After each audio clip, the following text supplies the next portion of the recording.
الحمد لله نحمده ونستعينه ونستغفره ونؤمن به ونتوكل عليه أعوذ بالله من شرور أنفسنا ومن سيئات أعمالنا من يهده الله فلا مضل له ومن يضلل فلا هادي له وأشهد أن لا إله إلا الله وحده لا شريك له وأشهد أن سيدنا ونبينا ومولانا محمدا عبده ورسوله صلى الله تعالى عليه وعلى آله وأصحابه وبارك وسلم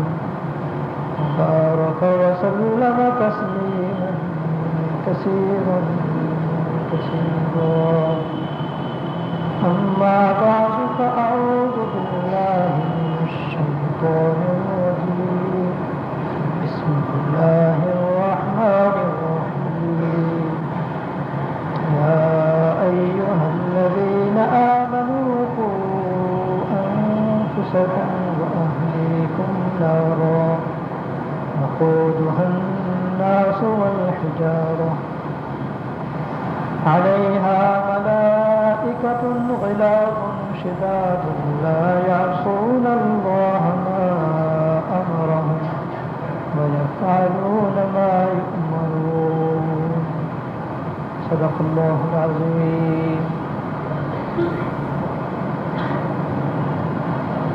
میرے قابل احترام بزرگوں،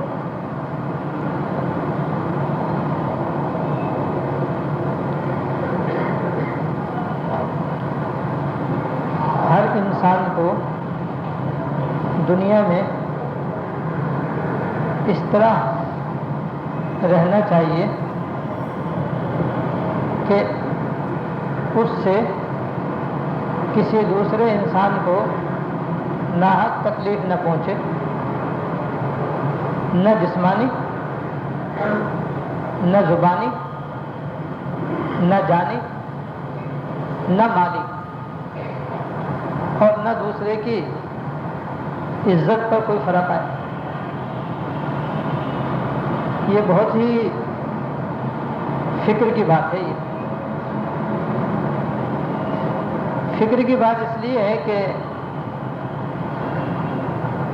دنیا میں تو کسی کو ہمیشہ رہنا نہیں، یقیناً ہر ایک کو اس دنیا سے جانا ضرور ہے، اور جس طرح جانا ضرور ہے آخرت میں پہنچنا بھی یقینی ہے، اور جس طرح آخرت یقینی ہے آخرت کا حساب کتاب بھی یقینی ہے، اور جب حساب کتاب ہے تو آخرت کے حساب و کتاب میں جو سب سے زیادہ سنگین معاملہ ہے وہ انسانوں کو تکلیف دینے کا ہے،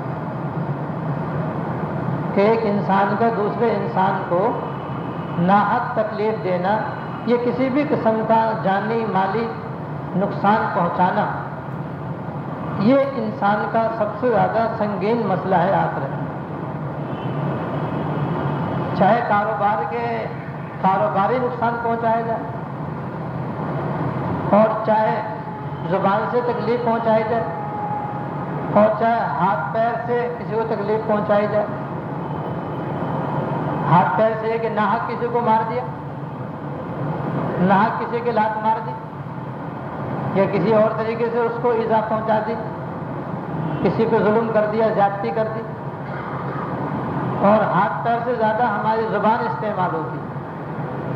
سب سے زیادہ آخرت میں جو تباہ کرنے والی چیز ہوگی وہ انسان کی زبان ہوگی، اس لیے کہ انسان کی زبان کا استعمال بے لگام ہے، اس میں کوئی لگام نہیں ہے ہمارے زبان میں۔ ہم جب چاہتے ہیں، جس وقت چاہتے ہیں، جتنا چاہتے ہیں، جس کے لیے چاہتے ہیں، ہم زبان استعمال کرتے چلے جاتے ہیں، اور جو کچھ کرتے ہیں وہ فوراً ٹیپ ہو جاتا ہے۔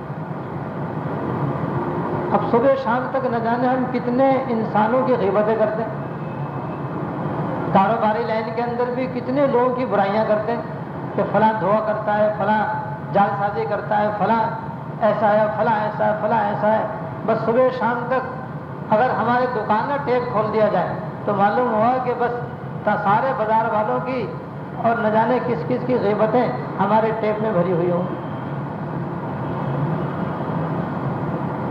اور جب گھر جاتے ہیں تو پھر پڑوسیوں کی، رشتہ داروں کی، عزیزوں کی، دوستوں کی، احباب کی غیبتیں ہیں، غیبتیں ہماری زبان پر ہوتی ہیں. تو غیبتیں اتنی ہم کرتے ہیں کہ جس کی کوئی حد و شمار نہیں ہے، جس کے اندر باہمی رنجشوں کا بھی سبب ہوتا ہے، آپس کی نا اتفاقوں کو بھی دخل ہوتا ہے. ان سب کے باوجود غیبت ضرور ہے، اور غیبت بندے کی حق تلفی، انسان کی حق تلفی ہے یہ. اور یہ مردہ بھائی کے گوشت کھانے کے برابر ہے. یعنی جیسے مردار تو حرام ہے ہی ہے، پھر وہ مردار اگر بھائی ہے انسان کا، وہ اور بھی زیادہ انسان کو اسے کھانے سے غیرت بھی آتی ہے، نفرت بھی آتی کہ میں اپنے بھائی گوشت کیسے کھاؤں. تو جیسے کسی کو کسی مردہ لاش کا گوشت کھانا مشکل ہے اور وہ اس کے ذہن میں انتہائی حرام اور ناجائز ہے، اس سے بڑھ کر پھر اپنے بھائی کا جو مردار ہو اس کا گوشت کھانا انسان کے لیے ناقابل برداشت ہے. تو بس سمجھ لو جیسے یہ انتہائی حرام ہمارے ذہن میں ہے اور ہمارے لیے اسے کھانا نہایت مشکل ہے، بس اس سے زیادہ مشکل اصل میں غیبت ہے. کہ اگر ہم سمجھیں تو اس سے بھی زیادہ بدتر ہے غیبت کرنا. لیکن اندازہ لگائیے کہ ایک بھائی کا گوشت کھانا تو ہمارے لیے مشکل ہے، لیکن غیبت کرنا بہت آسان ہے. اور ایسی عادت پڑ گئی ہے برائی کرنے کی، غیبت کرنے کی، کہ اس سے نہ دکان خالی ہے، نہ مکان خالی ہے، نہ بازار خالی ہے، نہ تقریب خالی ہے، کوئی جگہ خالی نہیں. یہاں تک کہ مسجد بھی خالی نہیں. مسجد کے اندر بھی انتظامیہ کی غیبتیں کرتے ہیں لوگ. انتظامیہ نمازیوں کی غیبت کرتی ہے، نمازی انتظامیہ کی غیبتیں کرتے ہیں. اور یہ سب انسانوں کی حق تلفی ہے، حقوق العباد میں سے ہے. اور اس کا حساب دینا پڑے گا، اس کا بدلہ دینا پڑے گا آخرت کے اندر. کب؟ اگر دنیا میں ہم نے معافی نہ مانگی اور معافی مانگ کر کے ہم نے اپنا معاملہ صاف نہ کیا. تو انسان کی حق تلفیاں اس قدر ہو رہی ہیں، انسان کو اتنا ظلم کر رہا ہے، قوم پر ظلم کر رہا ہے. اور ہم اس معاملے میں بالکل بے خوف اور جری ہو گئے ہیں. بالکل ذرہ برابر ہمیں آخرت سے خوف نہیں آتا، اور آخرت کی پکڑ اور حساب سے ہمیں ڈر نہیں لگتا. بس جہاں ہمارا مقصد فوت ہو رہا ہے، جہاں ہمارا مقصود پامال ہو رہا ہے، بس اب بھائی کون اور باپ کون، ماں کون، بہن کون، ملازم کون اور افسر کون، مالک کون، پڑوسی کون، بس جس کا جو جی چاہتا ہے وہ کر گزرتا ہے. اور یہ نہیں ڈر لگتا کہ میں جو کچھ کر رہا ہوں اس کا مجھے آخرت میں کچھ حساب بھی دینا ہے نہیں دینا، اور مجھے بات کرس بھی اس کے بارے میں مجھ سے ہونی ہے نہیں ہونی. اور حالت یہ ہے کہ میں آپ سے کیا عرض کروں کہ علامہ سیوطی رحمۃ اللہ علیہ نے ایک کتاب میں لکھا ہے کہ میدان قیامت میں جب لوگ حساب و کتاب سے فارغ ہو جائیں گے تو جنت کی طرف اور جہنم کی طرف چلیں گے. جہنم پہلے ہے، جنت اس کے بعد ہے. جہنم کے اوپر ایک پل بنایا جائے گا جس کا نام پل صراط ہے. تمام انسانوں کو اس پہ سے یقیناً گزرنا ہوگا، چاہے نیک ہوں یا برے ہوں، گزرنا ضرور ہوگا اس کے اوپر سے. جو جہنمی ہوں گے وہ اس پل پر سے گزر کر وہیں نیچے جہنم میں جا پڑیں گے، علیاذ باللہ علیاذ.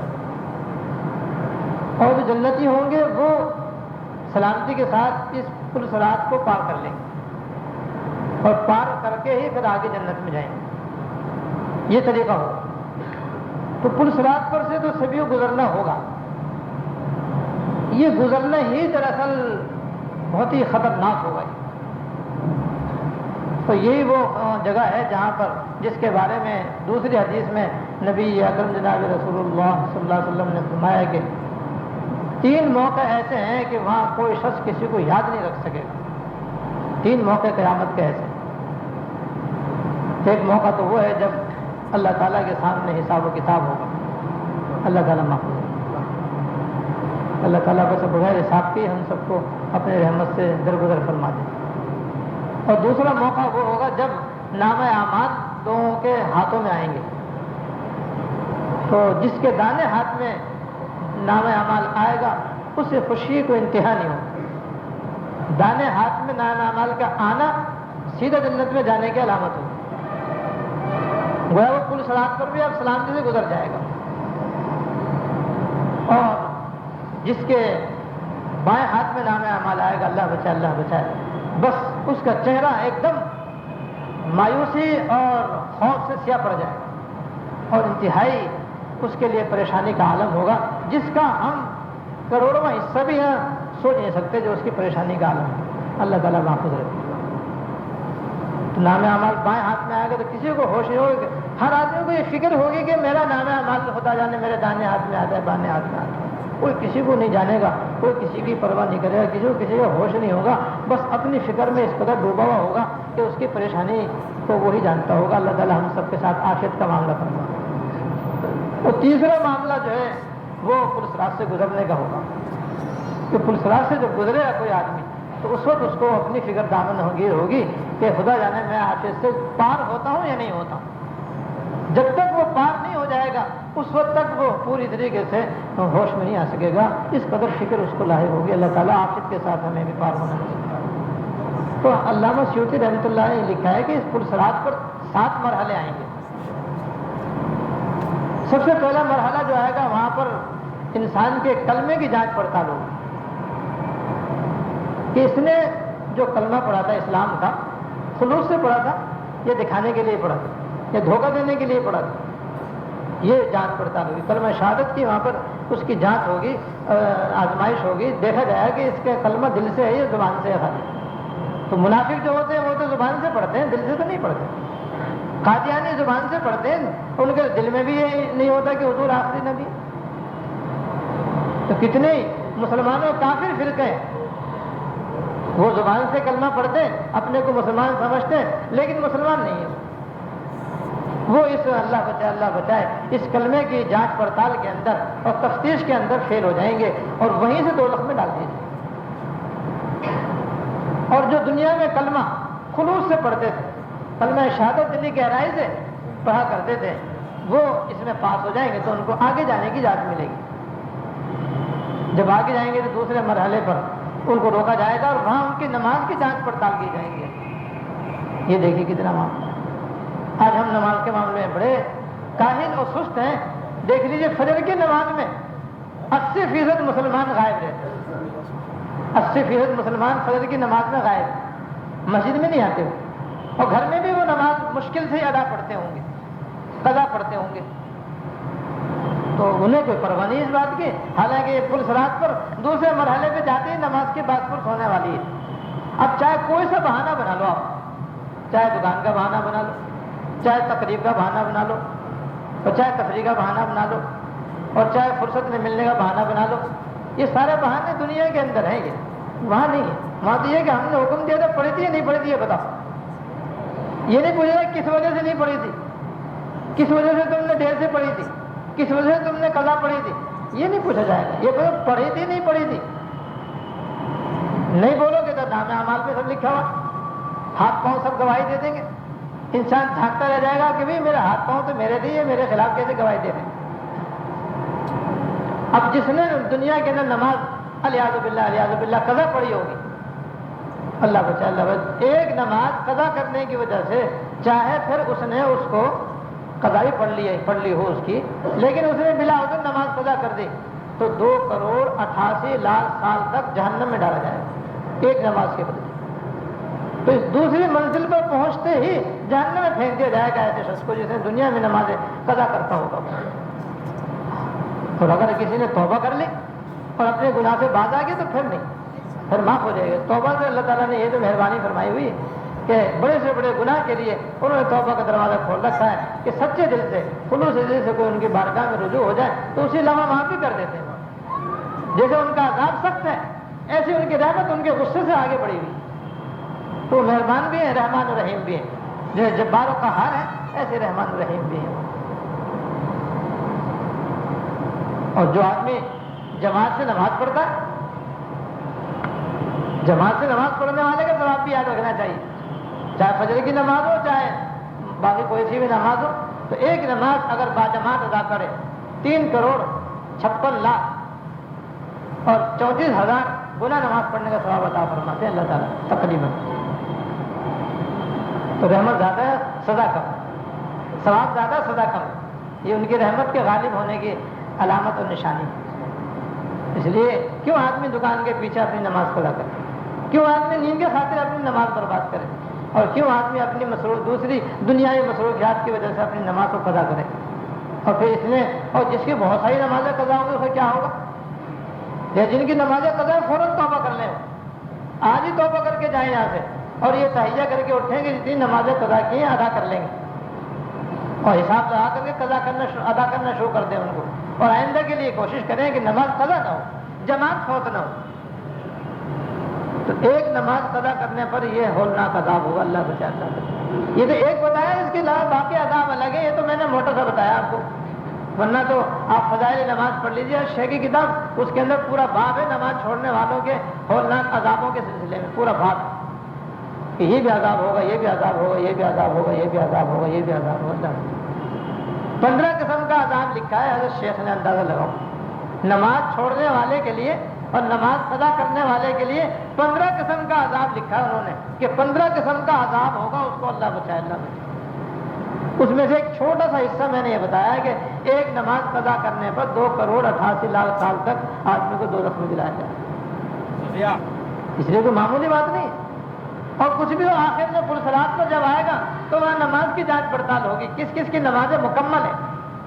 مکمل کا مطلب یہ کس کس کی نماز سنت کے مطابق ہے اور کس کس کی نماز سنت کے مطابق نہیں ہے, کس کس کی نماز کیا کہتے ہیں مذاق تھی, کس کس کی نماز واقعی صحیح تھی. اس لیے کہ ہم نماز بھی تو اٹھک بیٹھک کرتے ہیں.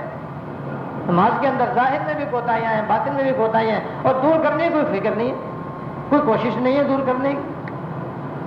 2 جگہ بہت زیادہ کوتاہی ہمارے نمازوں کے اندر ہوتی ہے, اس لیے بتاتا ہوں کہ اس میں بہت زیادہ کوتاہی ہوتی ہے. ایک تو جب رکوع سے کھڑے ہوتے تو فوراً رکوع میں سجدے میں چلے جاتے ہیں, سکون سے کھڑے نہیں ہوتے. اس کے اندر اکثر سکون کی جو کیفیت مطلوب ہے وہ ادا نہیں ہوتی, جس کی وجہ سے قوما سے ادا نہیں ہوتا, اور بعض دفعہ وہ نماز واجب الادا ہو جاتی ہے ہماری اور ہمیں پتہ بھی نہیں ہوتا.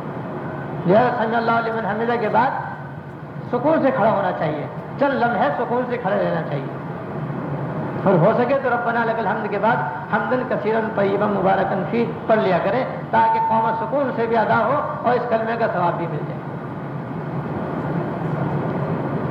اور دوسری زبردست کوتاہی ہوتی ہے پہلے سجدے سے بیٹھنے کے بعد. آپ دیکھیں گے پہلے سجدے سے لوگ سکون سے نہیں بیٹھتے, بعض تو سجدے سے تھوڑا سا اٹھاتے ہیں اور کچھ اتنا اٹھاتے ہیں کہ کمر ٹیڑھی رہتی ہے, اور کچھ ایسے ہیں کہ کمر سیدھی کر لی لیکن ٹھہرتے نہیں اور بیٹھے فوراً دوسرے سجدے میں چلے جاتے ہیں. اس میں بھی اکثر نماز خراب ہو جاتی ہے اور واجب الاعادہ ہو جاتی ہے. اس لیے قوما اور جلسہ واجب ہے یہ, اور واجب کم از کم ایک تسبیح کے برابر ادا ہونا ضروری ہے. اس کے اندر ایک تسبیح کے برابر ٹھہراؤ ضروری ہے. جلسے کے اندر ایک تسبیح کے برابر کمر سیدھی رہے, قومے کے اندر بھی ایک تسبیح کے برابر کمر سیدھی رہے, بالکل قد سیدھا رہے, ورنہ نماز بعض دفعہ واجب الاعادہ ہو جاتی ہے. ہمیں پتہ بھی نہیں ہے نماز ہماری برباد ہو رہی, تو نماز ہماری اندھی کاڑی اور لنگڑی لولی ہو رہی ہے اور ہمیں اس کا کوئی احساس نہیں. نماز وہی صحیح ہوگی جو سنت کے مطابق ہوگی. سنت کے مطابق وہی نماز ہے جس میں اور بھی باتیں, جس میں سے ایک یہ کہ قوما ہمارا سکون کے ساتھ ہو اور جلسہ ہمارا اطمینان کے ساتھ. کم از کم یہ 2 کوتاہی ایسی ہیں جو 99% ہمارے اندر پائی جاتی ہیں. جلدی کی وجہ سے ہم لوگ جلدی نماز پڑھنے کے عادی ہو گئے, جس کی وجہ سے ہمارا قوما بھی صحیح نہیں ادا ہوتا اور جلسہ بھی صحیح نہیں ادا ہوتا. باقی کوتاہیاں اور بھی ہیں جس کے لیے ہمیں کم از کم یہ ہے کہ کامل طریقہ نماز کا مطالعہ کرنا چاہیے. تاکہ معلوم ہو کہ قوما کس طریقے سے کرتے ہیں، قعدہ کس طرح کرتے ہیں، جلسہ کس طرح کرتے ہیں، سجدہ کس طریقے سے کرتے ہیں، اور اتحیات میں کس طریقے سے بیٹھتے ہیں۔ اور تیسرا موقع جو ہوگا جب آگے جائیں گے تو تیسرا موقع آئے گا، وہاں پر روزے کی جانچ پڑتال ہوگی کہ کس کس نے رمضان شریف کا روزہ صحیح رکھا۔ اور حدیث میں آتا ہے کہ روزہ صرف بھوکے رہنے کا نام نہیں ہے، روزہ جب رکھے تو آنکھوں کا بھی روزہ ہو، کانوں کا بھی روزہ ہو، دماغ کا بھی روزہ ہو، دل کا بھی روزہ ہو، سارے اعضاء و جوارح کا روزہ ہو، کہ جیسے کھانا حرام ہے، پینا حرام ہے، بد نظری بھی تو حرام ہے، گانا سننا بھی تو حرام ہے، غیبت کرنا بھی حرام ہے، جھوٹ بولنا بھی حرام ہے، دھوکہ دینا بھی حرام ہے۔ جب روزہ رکھے تو ان سب گناہوں سے بھی اپنے آپ کو بچائے، ٹی وی دیکھنے سے بھی اپنے آپ کو بچائے کہ اس کا دیکھنے بھی تو ناجائز اور گناہ ہے۔ روزہ رکھے تو ان سب گناہوں سے اپنے آنکھ کو، اپنے کان کو، اپنے دماغ کو، اپنے ہاتھ کو، اپنے پیر کو، سب چیزوں کو، ان سب آزائے گناہوں سے بچائے، تب صحیح معنی میں اس کا روزہ ہے۔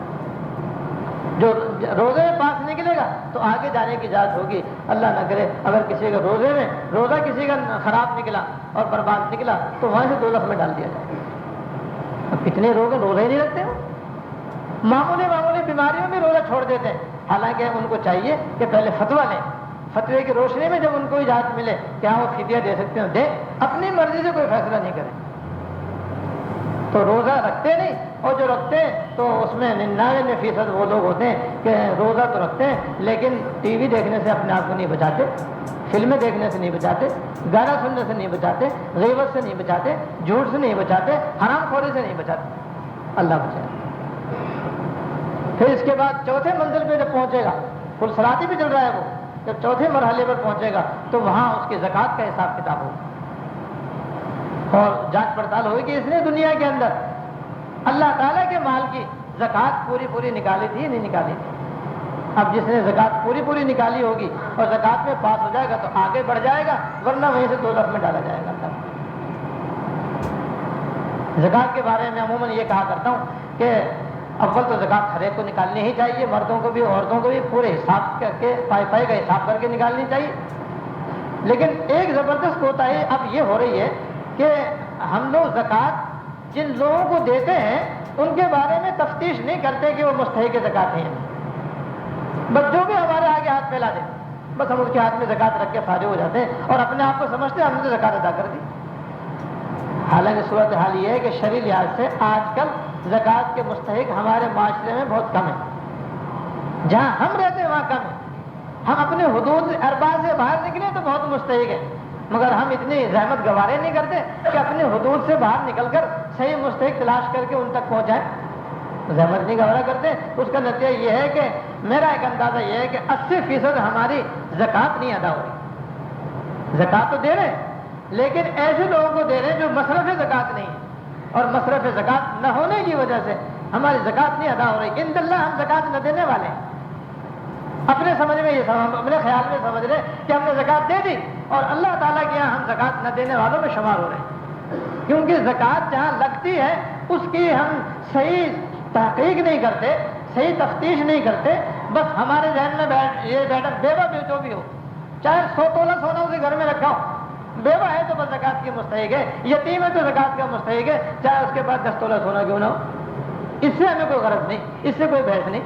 حالانکہ جس کے پاس ٹی وی ہو اسے بھی زکوٰۃ نہیں لگتی، جس کی ملکیت میں ٹی وی موجود ہے، ٹی وی 4-5 ہزار سے کم کا ہوتا ہی نہیں ہے، تو جس کے پاس ٹی وی ہو وہ خود زکوٰۃ کا مستحق ہی نہیں۔ ہم لوگ اس کو زکوٰۃ دیتے، بھائی ایسا گزارا نہیں ہوتا، ٹی وی دیکھنے کے لیے گزارا ہو رہا ہے، زکوٰۃ دینے کے لیے گزارا نہیں ہو رہا۔ ہر ایسے آدمی کو ہم زکوٰۃ دے دیتے ہیں، اللہ بچا جس میں ہماری زکوٰۃ کی ادائیگی نہیں ہوتی اور ہم سمجھتے ہیں ہم زکوٰۃ دے چکے، اندازہ کر لیجیے۔ تو اس لیے 5ویں مرحلے پہ جا کر کے زکوٰۃ کی ادائیگی کے بارے میں بات پرسوں۔ اس کے بعد جب 6 مرحلے پر 5ویں مرحلے پر پہنچیں گے، اللہ تعالیٰ محفوظ رکھیں، تو وہاں جانچ پڑتال ہوگی حج کی، حج اور عمرے کی، کہ انہوں نے حج کیا تھا تو صحیح کیا تھا نہیں کیا تھا، عمرہ کرنے گئے تھے تو عمرہ صحیح کیا تھا نہیں کیا تھا۔ یاد رکھیے حج میں بھی عمرے میں بھی اتنی غلطیاں حاجی لوگ کرتے ہیں کہ اگر ان کو لکھا جائے تو اتنا موٹی کتاب بن جائے گی، اتنی موٹی، بلا مبالغہ کرو اتنی موٹی کتاب بن جائے گی، مسائل کی کتابیں اتنی موٹی موٹی ہیں، تو اس سے 100 گنا ہماری غلطی ہیں۔ تو اتنی موٹی موٹی کتابیں بن جائیں گی. اس کی سب سے بڑی وجہ یہ ہے جیسے ہم نقل کر کر کے نمازی بنے, کبھی ہم نے اپنی نماز کو سیکھا نہیں ہے کسی عالم سے جا کر کے کہ بھائی کس طرح وضو کرنا چاہیے, کس طرح استنجا کرنا چاہیے, کس طرح نماز پڑھنا چاہیے. اور کبھی ہم نے یہ نہیں پوچھا کہ روزہ کس طرح رکھنا چاہیے, اور کبھی یہ نہیں پوچھا کہ زکوٰۃ کس طریقے سے ادا کرنی چاہیے, کس کو ادا کرنی چاہیے, پوچھا نہیں ہے ہم نے. سیکھتے نہیں ہم ان مسائل کو. اسی طریقے سے بغیر سیکھے, بغیر پوچھے, بغیر سمجھے ہم اناڑیوں کی طرح حج کرنے کے لیے چلے جاتے ہیں. کبھی زندگی میں حج کیا نہیں, عمرہ کیا نہیں, اور وہاں جا کر کے جناب ہم حج کرنے چلے جاتے ہیں بغیر سیکھے, بغیر پوچھے, بغیر طریقہ جانے. حالانکہ جس طرح حج فرض ہے, حج کے مسائل اور اس کا طریقہ سیکھنا فرض ہے, مگر نہیں سیکھتے. ایسے ہی بس اندھوں کی طرح چلے جاتے ہیں, اور پھر وہاں جا کر کے جو اٹھ پٹانگ حرکتیں کرتے ہیں تو بس پھر اپنے کو سمجھتے ہیں ہم حاجی بن گئے. لیکن وہ تو اللہ تعالیٰ جب کہیں کہ ہاں یہ حاجی ہے جبھی تو حاجی ہے. اور اللہ تعالیٰ کیا حاجی وہ ہے جو سنت کے مطابق حج کرے. سنت کے مطابق حج کرنے کا طریقہ ہم نے سیکھا ہی نہیں, سمجھا ہی نہیں, پوچھا ہی نہیں, کبھی ہم نے اسی سے کوشش نہیں کی. اسی طرح عمرہ کرنے میں ہمارا حال ہے کہ عمرے دسیوں کر لیے, لیکن یہ معلوم ہی نہیں عمرہ کرنے کے لیے کس طریقے سے جانا چاہیے, اس کی کیا تیاری ہے, اسے کیا طریقہ ہے.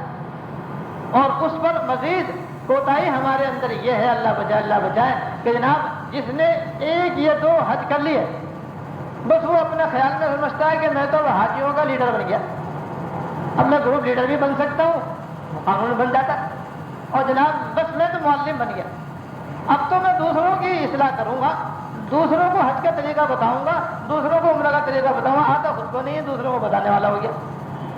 اور نہ صرف بتانے والا ہو جاتا ہے بلکہ مسائل بتانے شروع کر دیتا ہے. اب کسی سے کوئی غلطی ہوئی تو لوگوں کے اندر بھی اتنی ہوش نہیں ہے کہ بھائی یہ مسئلہ تو کسی عالم اور مفتی سے پوچھنا چاہیے, اور حج کے مسائل تو عام عالم بھی نہیں بتا سکتے. اس کے لیے تو ماہر مفتی ہونا ضروری ہے جو حج کے مسائل اچھی طرح جانتا ہو. مگر ہم تو آپس میں پوچھتے رہتے ہیں ایک دوسرے سے, پوچھنے والے بھی ہم اور بتانے والے بھی ہمارے جیسے. تو یہ دوسری دوہری غلطی کرتے ہیں. جس آدمی نے بغیر جانے بوجھے مسئلہ بتایا, چاہے صحیح بتایا, پھر بھی وہ جہنم میں ہو جاتا ہے. اللہ بچائے, پھر بھی وہ دوزخ میں جائے گا. اللہ اس لیے کہ اس نے اپنی عقل کو کیسے دخل دے دیا شریعت کے اندر. وہ کون ہوتا تھا شریعت میں دخل دینے والا؟ اور تیسری غلطی اور کرتے ہیں یہ ایسے حاجی کہ جس نے 2-3 حج کر لیے بس وہ سمجھتا ہے میں تو علامہ بن گیا, اب جناب وہ حج کی وہ کتاب لکھ دیتا ہے, اور اس میں 20 غلطیاں ہے. دیکھیں اناڑی آدمی, اسے کیا معلوم کہ احکام شریعہ کیا ہے حج کے اور عمرے کے. وہ اپنی عقل سے جناب جو اس نے دیکھا, جو سنا, اور 2-4 کتابیں اردو کی مطالعہ کی, اسی سے ایک کتاب حج کے اوپر لکھ دی اس نے, تاکہ نام ہو جائے کہ بھائی ہاں یہ فلاں شخص کی لکھی ہوئی. اکثر کتابیں ہمارے پاس ایسے لوگوں کی لکھی ہوئی آتی ہیں جو عالم نہیں ہوتے, اکثر غلط ہوتی ہیں, نہایت خاص غلطیاں ہوتی ہیں. ساری کون لوگ غلطیاں کرتے جو عالم نہیں, جو مفتی نہیں ہے, جنہوں نے کبھی زندگی میں کسی سے حج کا طریقہ سیکھا نہیں. انہوں نے 2 حج کر کے جناب مسائل بتانے شروع کر دیے اور انہوں نے کتابیں بھی لکھنی شروع کر دی. اللہ بچائے. تو ایسا لنگڑا لولا اندھا کہاں حج اگر کسی کا ہوگا تو اس 5ویں منزل پہ جا کر کے اس کی پکڑ ہو سکتی ہے اور اس کو وہاں سے دوزخ میں ڈال دیا جائے گا. جس کا صحیح حج نکلے گا, جس کا صحیح عمرہ نکلے گا, اس کو آگے جانے کی اجازت ملے گی. آگے کی 2 منزلیں باقی ہیں, وہی بڑی اہم ہیں. وہ انشاءاللہ تعالیٰ پھر میں آئندہ جو میں آپ کے سامنے عرض کروں گا. خلاصہ یہ ہے کہ بھائی یہ جتنی باتیں میں نے عرض کی ہیں ان کی طرف ہمیں توجہ دینے کی ضرورت ہے کہ ہماری نماز بھی, ہمارا کلمہ بھی بالکل صحیح ہو, اور جناب ہماری نماز بھی صحیح ہو, ہماری زکوٰۃ بھی صحیح ہو, ہمارا حج بھی صحیح ہو, اور ہمارا روزہ بھی درست ہو.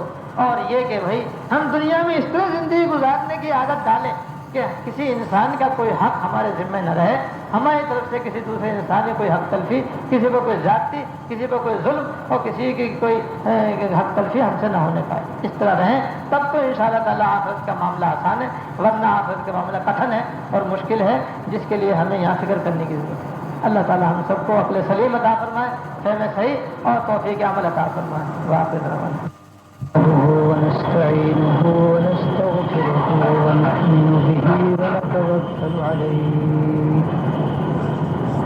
نعوذ بالله من شرور أنفسنا ومن سيئات أعمالنا. من يهده الله فلا مضل له ومن يضلله فلا هادي له.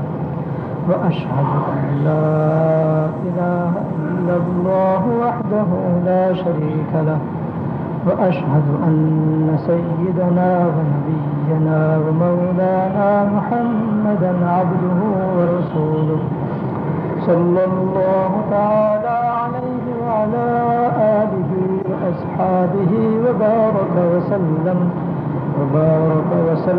تسليما كثيرا كثيرا. أما بعد فأعوذ بالله من الشيطان الرجيم. بسم الله الرحمن الرحيم. الناس والحجارة عليها ملائكة غلاظ شداد لا يعصون الله ما أمرهم ويفعلون ما يؤمرون. صدق الله العظيم. میرے قابل احترام بزرگوں، اللہ تعالیٰ نے اس آیت میں یہ فرمایا ہے کہ اے ایمان والو، اپنے آپ کو اور اپنے گھر والوں کو جہنم سے بچاؤ۔ وہ جہنم ایسی ہے جس کا ایندھن پتھر اور انسان ہوں گے۔ وہ جہنم ایسی ہے جس کا ایندھن انسان اور پتھر ہوں گے، اور اس جہنم پر ایسے ایسے مضبوط اور طاقتور فرشتے مقرر ہیں کہ جو اللہ تعالیٰ کے حکم کی ذرہ برابر نافرمانی نہیں کرتے۔ یعنی کوئی اگر نکلنا بھی چاہے تو وہ بڑے طاقتور ہیں، کوئی نکل ہی نہیں سکتا۔ دوسرے وہ تابع دار بھی اتنے ہیں کہ ہر حالت میں اللہ تعالیٰ کے حکم کو بجا لانے والے ہیں، اور اللہ تعالیٰ کا حکم جب تک نہ ہوگا کسی کے نکلنے کے بارے میں وہ ہرگز نکلنے نہیں دیں۔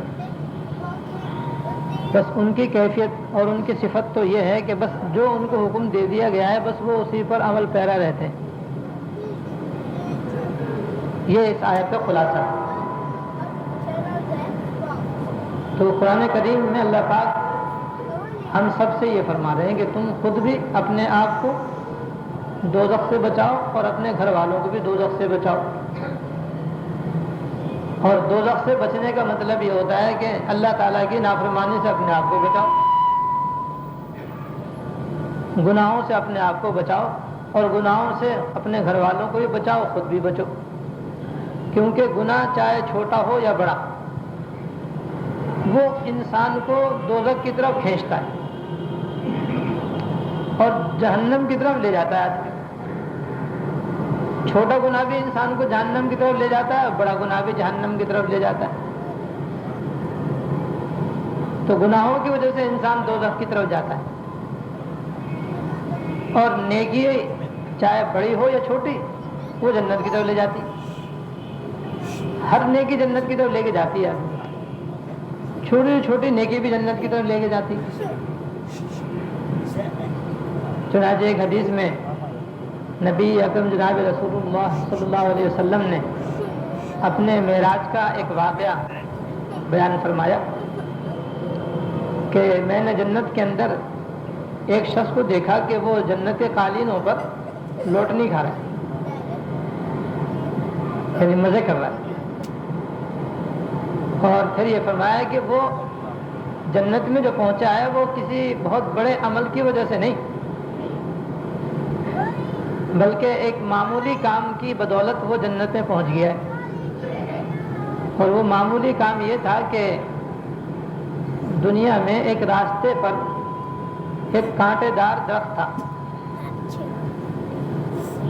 جب لوگ اس کے پاس سے گزرتے تھے دامن بچا کر گزرتے تھے، کپڑے بچا کر نکلتے تھے کہ ایسا نہ ہو کہ کپڑا جھاڑی میں پھنس جائے، کسی کانٹے میں اٹک جائے۔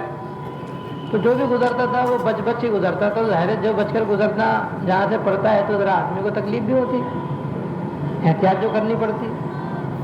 تو اس نے دیکھا کہ لوگوں کو اس کی وجہ سے تکلیف ہوتی ہے. جس کا اٹک گیا کپڑا اس کو تو تکلیف ہو ہی گئی, اور جو بچ بچ کے جا رہے ہیں وہ بھی آزادی سے نہیں جا رہے. تو اس نے جناب کلاڑی لا کر کے اس کو جڑ سے ہی کاٹ دیا تاکہ لوگوں کو آنے جانے میں آسانی ہو جائے اور کسی ایک کپڑا نہ اٹکے. بس اس کی یہ نیکی اللہ تعالیٰ کو ایسی پسند آئی کہ اس کی بدولت جنتیں پہنچ گئی. حالانکہ نہ حج ہے نہ عمرہ ہے, نہ قرآن شریف ختم ہے, نہ اشراق ہے, نہ چاشت ہے, نہ صدقہ ہے, نہ خیرات ہے, نہ قربانی ہے, نہ فطرہ ہے. کوئی بڑا عمل نہیں. کوئی اگر ایسا کرے بھی تو کوئی اس کو نیکی بھی نہ سمجھے, مگر اللہ پاک کیا یہ نیکی ہے. راستے میں سے کوئی چھوٹا سا پتھر بھی اگر پڑا ہوا ہو, چاہے اس سے سائیکل والے ہی گر سکتا ہو, کوئی بڑی گاڑی گرتی بھی نہ ہو اس سے, یا کسی پیدل والے ہی کو اسے تکلیف پہنچ سکتی ہو, اس کو ہٹا دینا بھی نیکی. تو چھوٹی سے چھوٹی نیکی بھی جنت کی طرف لے جاتی. اس لیے نہ چھوٹی نیکی چھوڑے نہ بڑی چھوڑے, اور نہ بڑا گناہ کرے نہ چھوٹا گناہ کرے.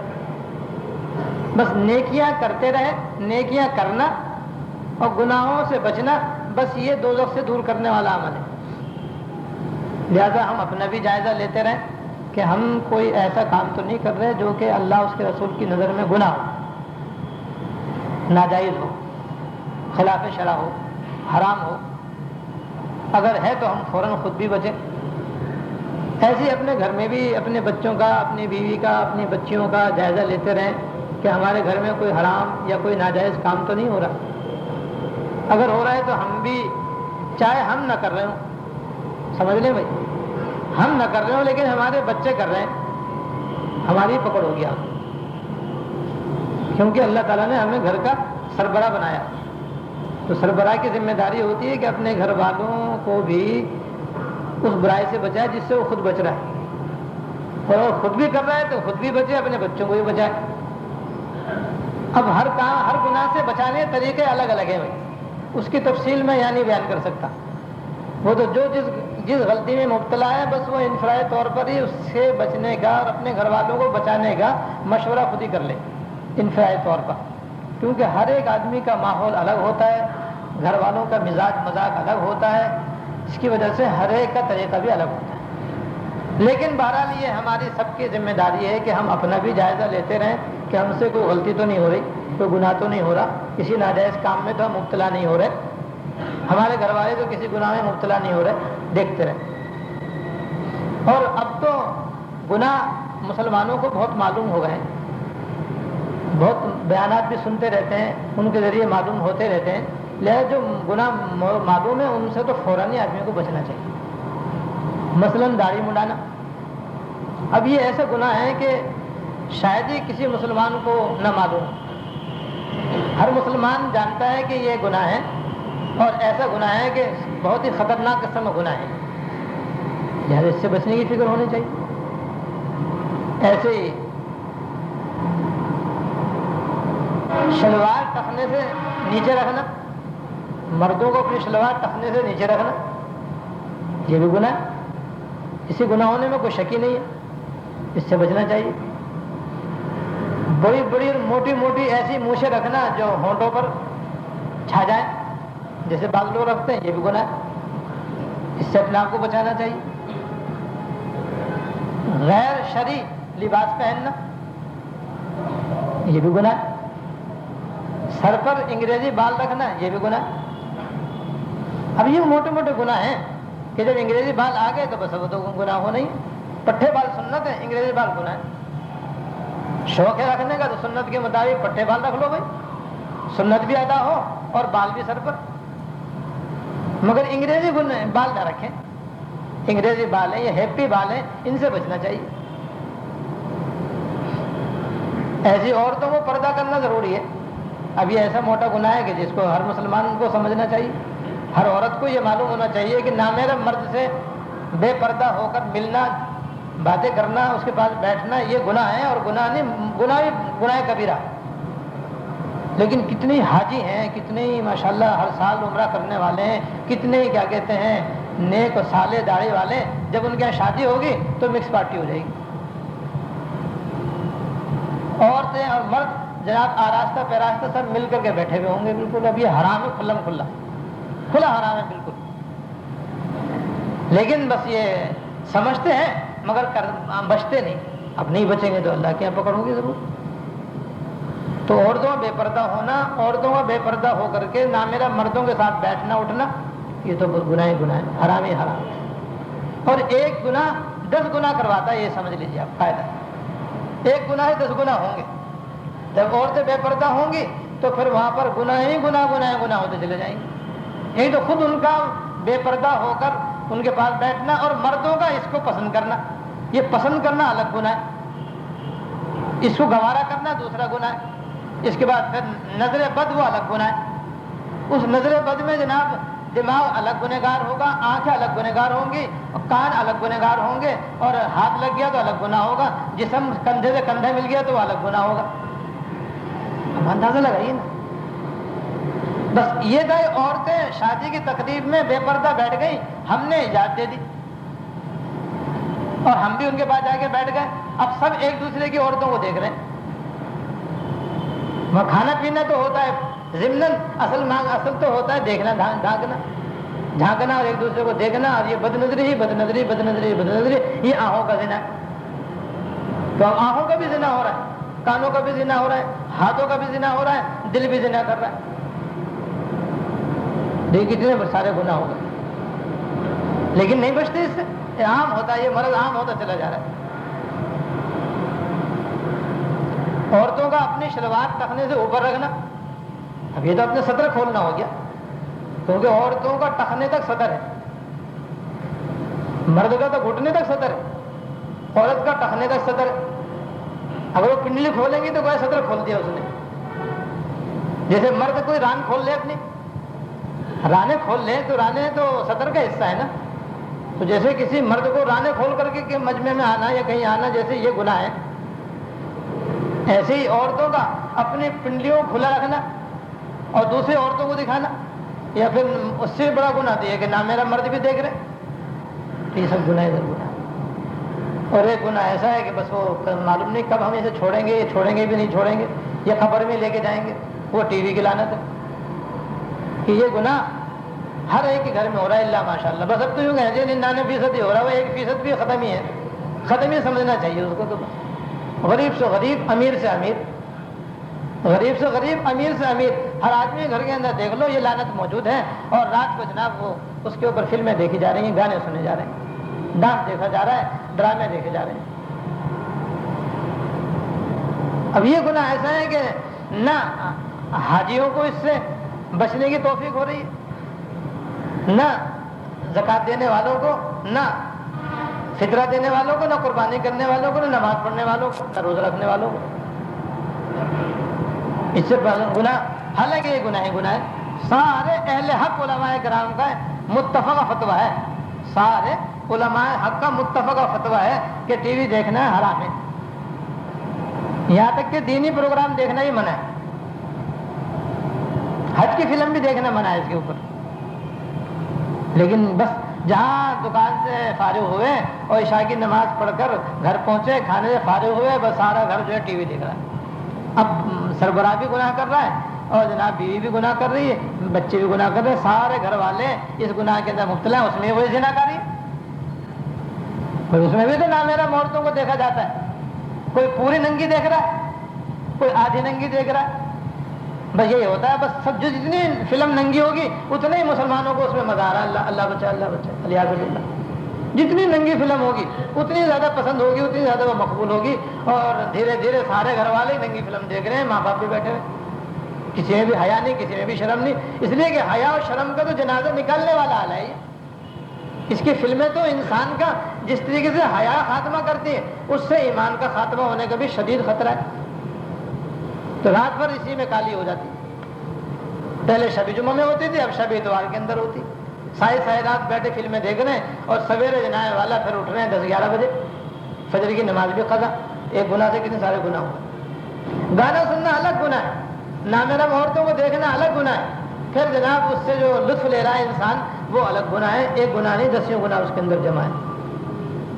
اور پھر جو دے دے کر آدمی گناہ سیکھ رہا ہے وہ ایک الگ کیا کہتے ہیں اس کا اتنا بڑا عذاب اور وبال ہے کہ جسے کوئی ٹھکانہ نہیں، جس میں سب سے پہلی ضرب جو ہے وہ انسان کے ایمان پہ پڑتی ہے، اور ایمان پہ جب ضرب پڑتی ہے تو انسان کے اندر سے عمل نکلتا ہے، پھر نیک کاموں کی طرف رغبت ختم، برے کاموں کی دلچسپی بڑھتی چلی جاتی ہے۔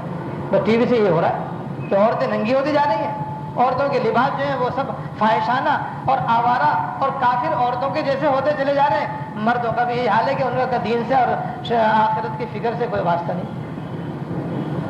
میں یاد کر رہا تھا کہ یہ موٹے موٹے گناہ تو وہ ہیں جو ہمیں بار بتائے جا چکے ہیں، بتائے جاتے رہتے ہیں، مگر ہمارا حال یہ ہے کہ ہم ان گناہوں سے اپنے آپ کو نہیں بچا رہے، اور اللہ تعالیٰ یہ فرما رہے ہیں بچاؤ اپنے آپ کو بھی دوزخ سے بچاؤ، اپنے گھر والوں کو بھی بچاؤ، یعنی تو گناہوں سے بچاؤ اپنے آپ کو۔ غلطی سے ہو جائے توبہ کر لو، معافی مانگ لو، لیکن جان بوجھ کر نہ کرو۔ جان بوجھ کرنے کا مطلب اپنے آپ کو جہنم میں دھکیلنا ہے، اور جہنم بڑی خوفناک جگہ ہے۔ اسی جہنم کے سلسلے میں نے آپ سے گزشتہ منگل کو عرض کیا تھا کہ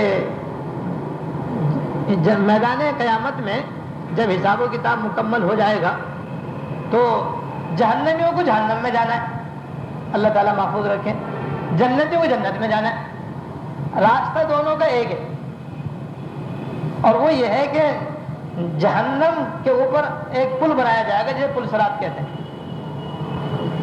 اس پل صراط کے نیچے جہنم ہوگی اور پل صراط سے گزر کر جنت ہوگی۔ اب اس میدان سے حساب و کتاب سے فارغ ہو کر کے جب اس پل پر سے گزریں گے تو جو جنتی ہوں گے وہ اس پل پر سے سلامتی کے ساتھ گزر جائیں گے اور دوسرے پار اتر جائیں گے، اور وہاں پھر ان کو انشاءاللہ تعالیٰ اپنے درجے کے مطابق جنت نصیب ہو جائے گی۔ اللہ تعالیٰ ہم سب کو بھی نصیب فرمائے۔ اور اللہ بچائے جو جہنمی ہوں گے وہ جہنمی جنائے والا اس پل صراط پر سے گزرتے گزرتے ہی دوزخ میں گریں گے، اللہ بچائے۔ اور اس سلسلے میں نے آج کیا تھا کہ 7 جگہ اس پل صراط پر 7 جگہ ایسی آئیں گی جہاں 7 قسم کے اعمال کی جانچ پڑتال ہوگی۔ جو ان 7 اعمال میں کامیاب نکلیں گے اور وہ عمل ان کے مکمل نکلیں گے وہ سلامتی سے گزر کر پل سے اتر جائیں گے، یعنی جنت میں چلے جائیں گے۔ اور خدا نہ خواستہ جو ان 7 میں یا کسی ایک میں ناکام نکلے اور وہ عمل اس کے مکمل نہ نکلے تو وہیں سے دوزخ میں ڈال دیے جائیں گے، جس میں سے پہلی منزل جو ہے، پہلی منزل وہاں پر تو کلمے کی جانچ پڑتال ہوگی کہ اس کا ایمان اخلاص کے ساتھ تھا یا نہیں، یہ کلمہ دل سے پڑھتا تھا یا نہیں پڑھتا تھا، یا ایسے مسلمانوں کو دکھانے کے لیے زبان سے پڑھتا تھا، اندر سے مسلمان نہیں تھا، اس کی جانچ پڑتال ہوگی۔ جس کا ایمان خالص ہوگا، جس نے کلمے کا اقرار دل سے کیا ہوگا وہ آگے چلا جائے گا، اور جس کا ایمان دکھاوے کا ہوگا وہ کلمہ پڑھنے میں، اس کے اقرار کرنے میں مخلص نہیں ہوگا، الیاذ باللہ وہیں سے دوزخ میں ڈال دیا۔ پھر آگے دوسری منزل میں نماز کی جانچ پڑتال ہوگی، جس کی نماز مکمل نکلے گی اس کو آگے جانے کی اجازت مل جائے گی، جو نماز میں فیل ہو جائے گا، دنیا میں نماز نہیں پڑھتا تھا یا نماز خراب پڑھتا تھا، اس کو دوزخ میں ڈال دیا جائے گا۔ تیسری منزل پر روزے کے بارے میں جانچ پڑتال ہوگی، جس کے روزے دنیا کے اندر اس نے رمضان شریف کے روزے صحیح رکھے ہوں گے، اور صحیح کا مطلب یہ ہے کہ گناہوں سے بھی اپنے آپ کو بچایا ہوگا، آنکھوں کا بھی روزہ رکھا ہوگا، زبان کا بھی، دل دماغ کا بھی، تمام اعضاء کا، جیسے پیٹ کا روزہ رکھا تھا، تو اس کو آگے جانے دیا جائے گا۔ جس کا روزہ نام کا ہوگا یا نہیں رکھتا ہوگا بالکل ہی، جیسے بہت سے مرد رکھتے نہیں ہیں، بہت سے عورتیں نہیں رکھتی، الیاذ باللہ ان کو وہاں دوزخ میں ڈالا جائے گا، کیونکہ روزہ فرض ہے، بلا عذر شرعی اس کو چھوڑ دینا حرام ہے، جب حرام ہے تو اس کی سزا جہنم ہے۔ آگے پھر زکوٰۃ کی جانچ پڑتال ہوگی کہ جن کو اللہ پاک نے مالدار بنایا تھا اور صاحب نصاب بنایا تھا ان کو زکوٰۃ ہر سال فرض ہے، پائے پائے کی نکالنا فرض اور اس کے شرعی مصرف تک پہنچانا فرض۔ جو اس میں پورے اتریں گے ان کو آگے جانچ مل جائے گی، اور جن کی زکوٰۃ میں زکوٰۃ ہی نہیں دی، صحیح حساب ہی نہیں کیا یا صحیح مصرف میں ادا نہیں کیا جبکہ وہ ادا کر سکتے تھے، تو اللہ بچائے وہاں سے دوزخ میں ڈال دیا جائے گا، کیونکہ زکوٰۃ فرض ہے۔ جب فرض ہے تو اس کا ادا کرنا بھی فرض ہے، جو ادا نہیں کرے گا تو حرام ہے، جب حرام ہے تو حرام کی سزا جہنم ہے۔ اس طرح 5ویں منزل پہ جا کر کے حج کا امتحان ہوگا، حج اور عمرے کی جانچ پڑتال ہوگی کہ کن کن لوگوں نے حج باوجود فرض ہونے کے نہیں کیا، اور کیا تو صحیح کیا یا نہیں کیا۔ جن کا حج عمرہ مکمل نکلے گا ان کو آگے جانے کی اجازت مل جائے گی، جن کا حج عمرہ مکمل نہیں ہوگا ان کو وہاں سے دوزخ میں ڈالا جائے گا سزا پانے کے لیے کہ ہم نے حج فرض کیا تھا تو تم نے صحیح کیوں نہیں کیا، اور بلکہ کیا کیوں نہیں، کر لیا تھا تو صحیح کیوں نہیں کیا۔ اس کی جانچ پڑتال ہوگی اور سزا کے لیے دوزخ میں ڈال دیا جائے گا، اللہ بچائے۔ اس کے بعد 6ٹھی جو منزل آئے گی وہاں وضو اور غسل کی جانچ پڑتال ہوگی۔ یہ 6واں اور 7واں باقی رہ گیا تھا، اس لیے ابھی عرض کر رہا ہوں، کیونکہ وضو بھی فرض ہے، بغیر وضو کی نماز نہیں ہو سکتی، اور غسل جنابت بھی فرض ہے، غسل جنابت بھی فرض ہے، عورتوں پر بھی فرض ہے، مردوں پر بھی فرض ہے۔ تو یہ دیکھا جائے گا کہ اس کا وضو اور غسل مکمل ہے یا نہیں۔ اگر وہ دنیا میں وضو غسل مکمل کرتا تھا تو وہ پاس ہو جائے گا، اس کو آگے جانے کی اجازت مل جائے گی، اور اگر وہ وضو غسل مکمل نہیں کرتا تھا تو اللہ بچائے اس کی وجہ سے دوزخ میں ڈالا جائے گا، کیونکہ فرض میں کوتاہی کر لی اس نے۔ لہذا وضو کے اندر اور غسل کے اندر مکمل کرنے کا تو بہترین طریقہ یہی ہے کہ آدمی اپنا وضو غسل سنت کے مطابق کرنے کا پابند ہو جائے بس۔ غسل اور وضو فرض نہ ہو تب بھی سنت کے مطابق کرے، اور جب یہ فرض ہو تب بھی سنت کے مطابق کرے، بس اس کی عادت ڈال لے تو انشاءاللہ تعالیٰ کبھی اس کو اس کے بارے میں پریشانی نہیں ہوگی آخرت میں، اللہ نے چاہا۔ اور وضو کس طرح سنت کے مطابق کرے اس کے لیے ایک کتاب چاہے وضو درست کیجیے، ناچیز کا لکھا ہوا ہے، اردو بازار میں دارالارشاد وغیرہ سے بآسانی مل جاتا ہے، اور ایک رسالہ ہے مسائل غسل، اس میں غسل کا مسنون طریقہ لکھا ہوا ہے، بس اس کو 1-2 مرتبہ پڑھ لیں اور پڑھ کر اس کے مطابق وضو کر لیں، اس کے مطابق غسل کرنے کی عادت ڈال لیں، اپنی بھی ڈال لیں بچوں کی بھی ڈال دیں۔ اس طریقے سے اب آپ کا جب اس کے مطابق معمول بن جائے گا تو پھر کوئی پریشانی نہیں، ورنہ یہ ہے کہ جلدی جلدی میں سردیوں کے اندر آدمی کی ایڑیاں سوکھی رہ جاتی ہیں، کونیاں سوکھی رہ جاتی ہیں جلدی جو ہوتی ہیں، یہ سردی کی وجہ سے جسم خشک رہتا ہے، معمولی اور بغیر خاص توجہ کے بغیر اگر پانی بہا دیا جائے تو جگہ خشک رہ جائے گی، اور بار برابر بھی اگر وضو میں جگہ خشک رہ گئی تو وضو نہیں ہوگا، جب وضو نہیں ہوگا تو نماز بھی نہیں ہوگی۔ اب آگے دیکھیے کتنا بڑا وبال، نماز بھی گئی اور وضو بھی گیا۔ یہی حال غسل فرض کا کہ غسل فرض میں اگر ایک بال کے برابر بھی جگہ سوکھی رہ گئی تو غسل فرض نہیں ہوگا، جب غسل فرض نہیں ہوگا تو پھر جناب آگے کچھ بھی نہیں ہوگا۔ پھر مسجد میں آئے تو ناپاکی کی حالت میں آئے، نماز پڑھی تو ناپاکی کی حالت میں پڑھی، قرآن شریف کو پڑھا تو وہ ناپاکی کی حالت میں پڑھا، کتنے بڑے عذاب اور وبال کی چیز ہے، ذرا سے غفلت میں کتنا بڑا گناہ ہو گیا۔ یہ نہیں کہہ سکتے ہم قیامت میں کہ ہمیں تو پتہ نہیں تھا، اللہ کی سلطنت میں رہتے ہو اور اس سے قانون انہوں نے اپنے پہنچائے ہوئے ہیں، پھر یہ کیسے کوئی کہہ سکتا ہے کہ ہمیں پتہ نہیں تھا۔ جیسے پاکستان میں رہنے والا کہ قانون خلاف ورزی کرے اور پھر جج کے سامنے کہتے مجھے تو پتہ نہیں تھا قانون کیا، پھر مجھے پاکستان میں رہتے کہاں رہتے ہو، وہ جج سن لے گا آپ کی اس بات کو؟ نہیں سنے گا، سزا جاری کر دے گا فوراً۔ بھائی یہ سمجھ لو کہ وہاں پر بھی سزا جاری ہو جائے گی، اللہ بچائے۔ اس لیے جاننا فرض ہے ہمارے اوپر، اس ملک میں جب رہتے ہیں تو یہ اللہ تعالیٰ کا ملک ہے، یہ جب ان کا ملک ہے تو ان کے سارے احکام کو جاننا فرض ہے، خود انہوں نے فرض کر دیا ہے، یہ حکم دیا نہیں دیا کہ اپنے آپ کو دوزخ سے بچاؤ، یہ فرض ہے اور یہی حکم ہے ہمارے سارے قانون جانو، سیکھو ہمارے سارے قوانین، کون کون سے قانون ایسے ہیں جنہیں کرنا حرام ہے اور کون کون سے قوانین ایسے ہیں جن کا بجا لینا فرض ہے۔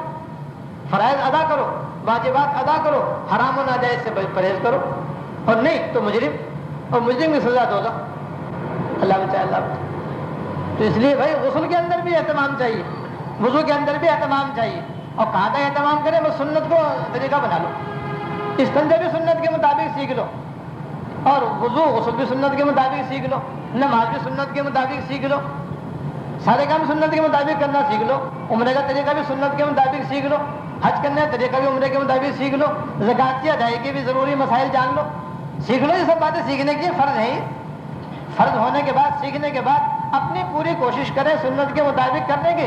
پھر اگر تھوڑی بہت کوتاہی ہو جائے گی تو توبہ استغفار سے ہی معاف ہو جائے گی, کیونکہ اللہ تعالیٰ ایسے لوگوں کے لیے غفور الرحیم ہے اور ایسے لوگوں کے لیے رؤوف الرحیم ہے. اور 7ویں منزل جو ہے وہ سب سے زیادہ کٹھن ہے اور سب سے زیادہ مشکل ہے, اور اس سے بہت ہی مشکل سے کوئی پار ہو. اللہ تعالیٰ ہم سب کی مدد فرمائے. وہ یہ ہے کہ 7ویں منزل میں جب پہنچے گا تو اس نے انسانوں کے ساتھ جو مظالم کیے ہوں گے, انسانوں کے ساتھ جو زیادتیاں کی ہوں گی, ان کو جو ظلم ڈھایا ہوگا, ان کے ساتھ جو اس نے زیادتیاں کی ہوں گی, ان کی جانچ پڑتال کی جائے گی کہ اس نے کس کس کا کھایا, کس کس کا چرایا, کس کس کا کم تولا, کس کس کا کم ناپا, کس کس کی غیبت کی, کس کس کی پگڑی اچھالی, اور کس کس کو اس نے تانے دیے, اور کس کس کو اس نے کیا کہتے ہیں مارا پیٹا ناحق. یہ وہاں پہ جانچ پڑتال.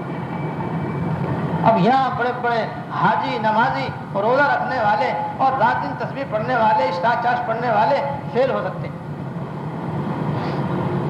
اس لیے یہ معاملہ ایسا ہے کہ اس کی طرف توجہ ہے ہی نہیں ہمارے.